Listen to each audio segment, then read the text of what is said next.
বাংলাদেশের আমের জন্য বিখ্যাত জেলাগুলোর মধ্যে একটি জেলার নাম হচ্ছে বান্দরবান।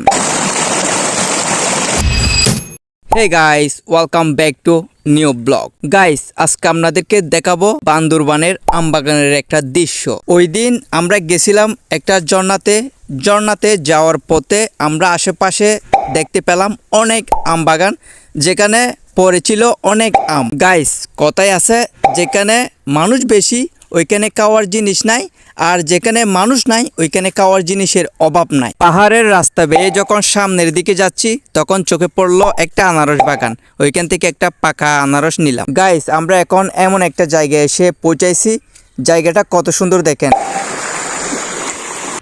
দুইটা পাহাড়ের মাঝখানে বয়ে যাচ্ছে ঝর্ণার পানি।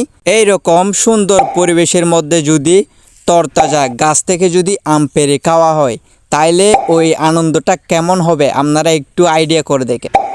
আপনাদের বলে বোঝাতে পারবো না, এত যে স্বাদ, সেই স্বাদ।